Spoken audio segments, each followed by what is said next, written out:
La palabra que encontramos en la Biblia como diezmo viene del hebreo maaser, que significa décima parte. En la Biblia el diezmo se refiere a que los israelitas debían entregar el 10% de sus ganancias para financiar diversas actividades que realizaba el pueblo de Israel. En la Biblia encontramos la primera mención del diezmo en Génesis 14:20, donde se dice que Abraham, después de haber rescatado a su sobrino Lot, le entregó el diezmo del botín de lo que recuperó, se lo entregó a Melquisedec, y menciona que Melquisedec era rey de Salem y sacerdote del Dios Altísimo.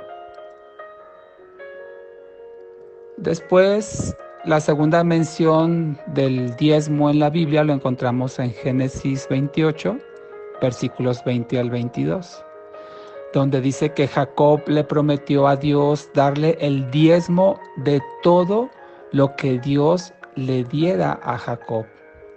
Así que en la era de los patriarcas de Israel, es decir, antes de Moisés, ofrecer el diezmo lo encontramos en la Biblia como una costumbre voluntaria y no propiamente un mandamiento de Dios.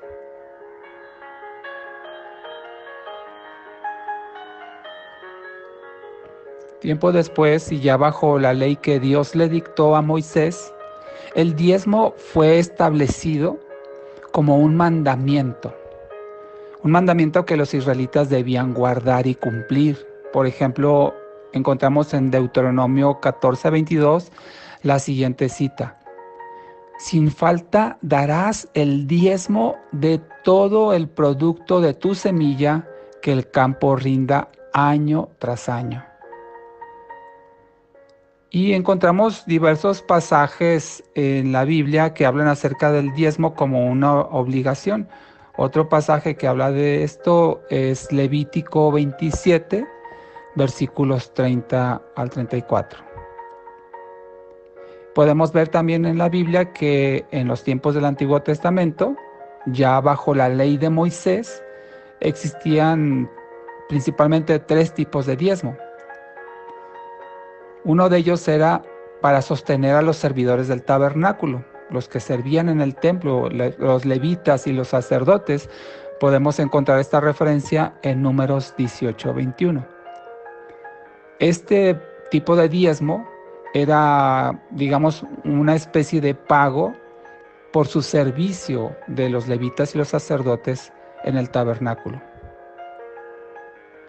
Otro tipo de diezmo que encontramos en la Biblia está en Deuteronomio 12, versículos 10 y 11, y era para sostener las fiestas religiosas que realizaba la nación de Israel. Las fiestas se financiaban con este diezmo. Y un tercer tipo de diezmo que encontramos en la Biblia está en Deuteronomio 14, versículos 28 al 29. Este diezmo se refería al que se entregaba a los necesitados y se debía entregar cada 3 años. De esta forma, si sumamos estos 3 tipos de diezmo, entendemos que la contribución que el pueblo de Israel hacía por este concepto del diezmo era del 23% de sus ganancias. Y además de los diezmos, el pueblo de Israel entregaba otras aportaciones que también se mencionan en la Biblia, como por ejemplo las primicias o la primera cosecha. Lo encontramos en Éxodo 23:19 y en Nehemías 10:35. Otra aportación, la Biblia le llama ofrenda voluntaria. Y la cita para esta ofrenda voluntaria en la Biblia es Deuteronomio 16, versículo 10, Números 18, versículo 12 y Primera de Crónicas 29:9. Y también había otra especie, digamos, de aportación o de ayuda que el pueblo ofrecía para los necesitados, y era que dejaban los rincones de sus campos, donde ellos sembraban, dejaban los rincones de sus campos sin cosechar. Y entonces los pobres y los extranjeros podían tomar de esa franja de tierra, de esa porción de la siembra y cosecharla para sustentarse, para alimentarse. Esto lo encontramos en la Biblia en Levítico 19, versículos 9 y 10.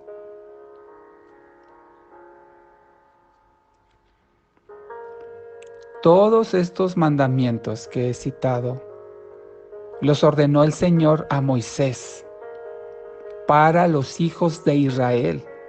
Estableció el Señor que estos estatutos iban a ser para sus hijos, para el pueblo de Israel. Y están establecidos en la Biblia. Pero podemos entonces deducir que fueron exclusivos para los israelitas, que entonces estaban bajo toda la ley.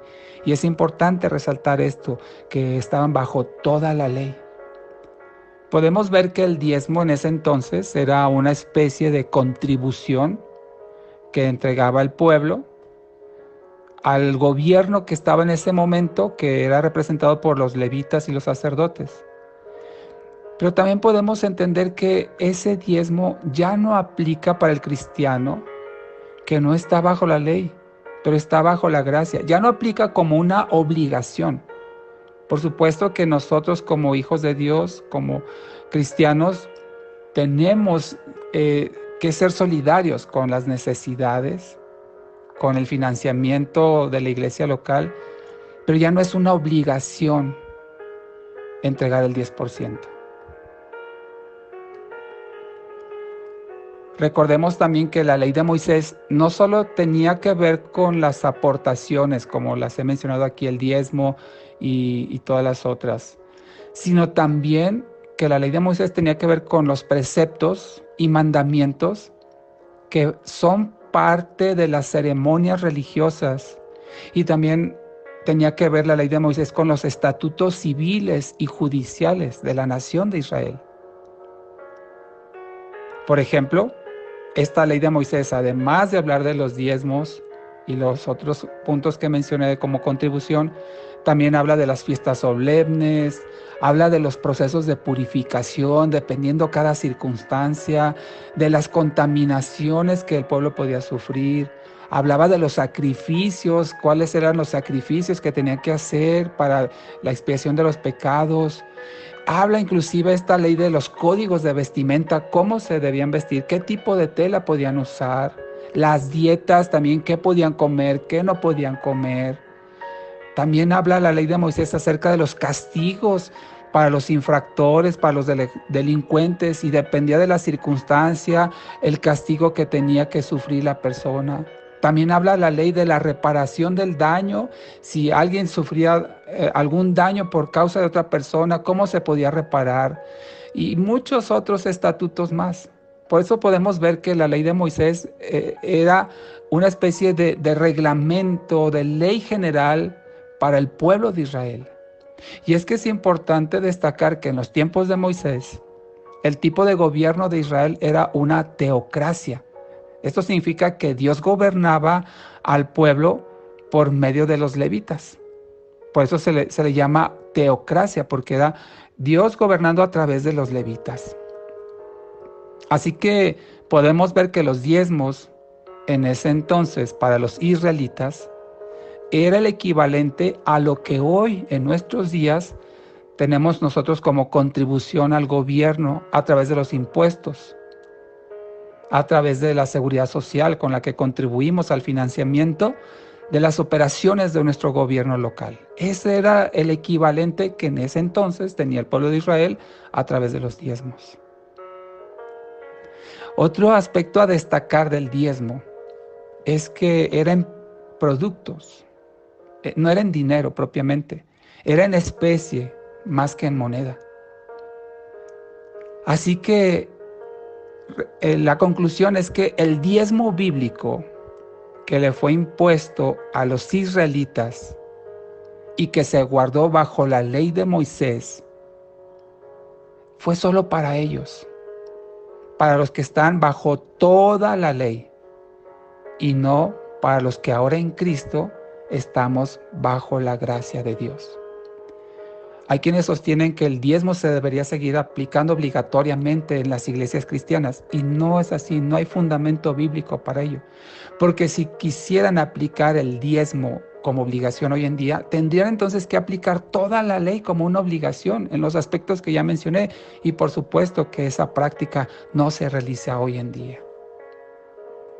Así es que el entendimiento correcto, de acuerdo a la palabra del Señor, a lo que corresponde a nosotros como cristianos, que estamos bajo la gracia y no bajo la ley, es que el diezmo ya no es una obligación.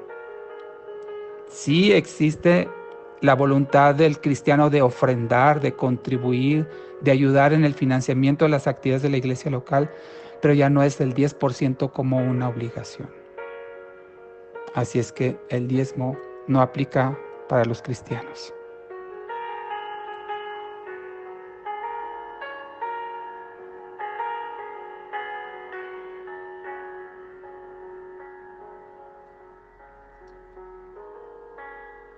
Oremos a nuestro Dios. Amado Padre, cuántas gracias te damos, Señor. Porque entendemos ciertamente, Padre, que tú nos has llamado a ser parte de tu pueblo, aquel que está bajo la gracia que tú nos concedes por los méritos de tu Hijo Jesucristo, que nos ha rescatado y liberado de estar bajo un yugo que no podíamos llevar, como es la ley ceremonial, con todas las festividades, con todas las ceremonias que se realizaban en el templo, la ley judicial con la cual se establecía los castigos que debía sufrir el infractor, el delincuente, y ya no estamos bajo esa ley. Sí estamos bajo tu ley moral, donde están tus principios de comportamiento que todo cristiano debería practicar como testimonio de ser hijo tuyo. Y como parte de esa liberalidad que nos has dado, ya no estamos tampoco bajo la obligación de diezmar, pero sí queremos hacerlo por voluntad propia, sí queremos ofrendar, sí queremos entregar parte de nuestros bienes para el financiamiento de las actividades de la iglesia local.